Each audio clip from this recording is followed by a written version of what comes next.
We are here doing a count at Grace House, and how we do our med counts is one of our important safety measures here to make sure that everybody stays safe with the meds and we're keeping control of those. The first thing you're gonna need is the medication book. It takes 2 people to do the count, the person that's been on shift and the person coming on.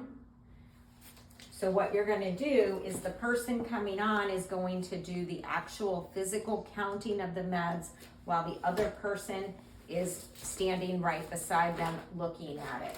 You're gonna go to your first one. Let's say room 1 is right here. We're keeping these meds in a lockbox in the drawer. Sometimes they could be underneath. It just depends, but they do have to be double locked. So the lockbox keys are here. Okay, so when we open this lockbox, if they're there, we're gonna pull out the medication. If for some reason those meds aren't in there, you can always check below in the cabinet, right in there. So the medications that we count are gonna be on the white sheets. And any white sheet should be completely filled out. So you should know what you're giving, how much you're giving, how often, and what it's for. And as you look down here, you are gonna see when it was last given or when the count was. So on this, you can see that Stacia gave him a pill at 9 a.m. She started with 22, 1 was given, so 21 remain. So we are going to I'm going to be coming on. So I'm going to actually do the count, and Stacia is going to move over to this side and write in here. So she'll put the date. The time? The time is 10:35.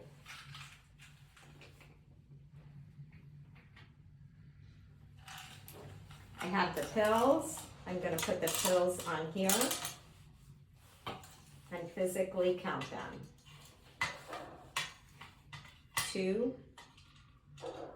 4, 6, 8, 10, 12, 14, 16, 18, 20, 21. Stacia, how many do we have?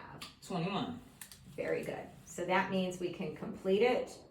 And if you see on this side, if we're counting, you can put your initials of staff on and staff off.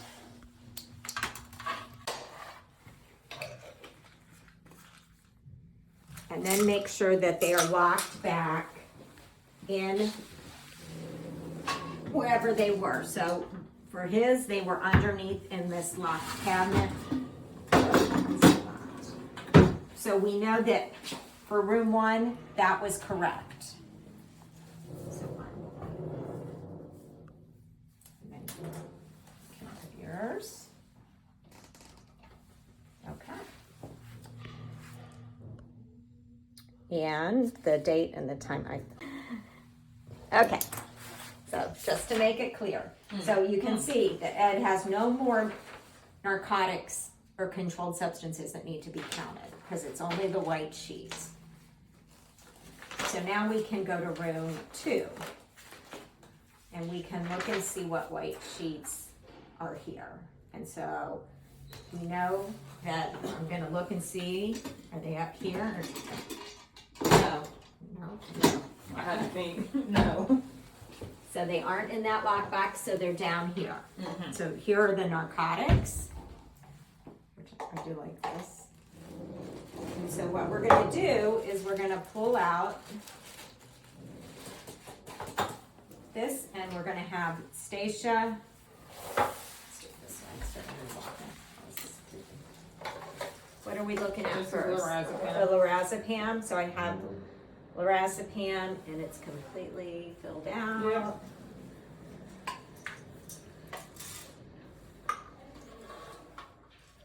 Two, 4, 6, 8, 10, That's correct. Okay.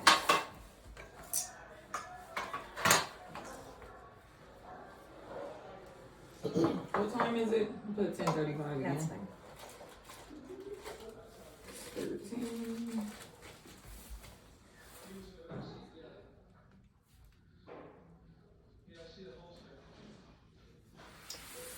The other thing to realize that is if no matter what meds are in here, if they are prepackaged, even in a baggie, and it says there's like 25 on that bag, you still have to physically count those pills to make sure.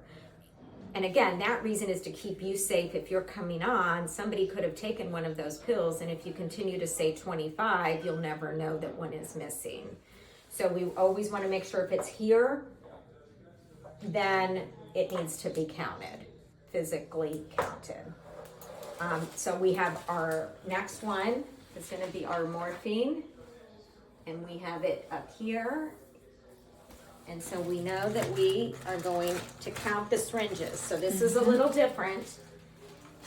Trying to make it a little easier. We pull the syringes up, and you can just count the syringes. And so any extra morphine in a bottle or anything will be put up and away, so that way you don't have to count it. It's not accessible. So we have 2, 4, 6, 8, 10, 12, 13 morphine Correct. syringes. Okay.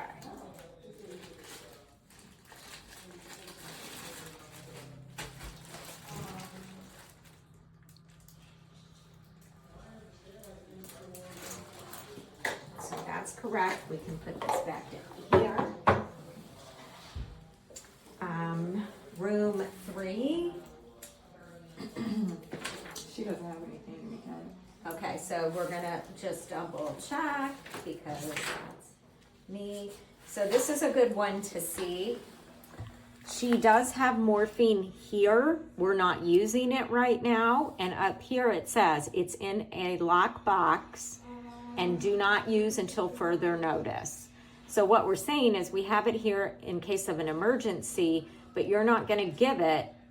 In order to access it, you're gonna have to call one of us, either a supervisor and the hospice, and then we will tell you how to get it out of the big lock box, which is up here. That way it keeps you from having to count things that we're not even using, is why we do it that way. It's to save. And that's it for her. There is nothing else.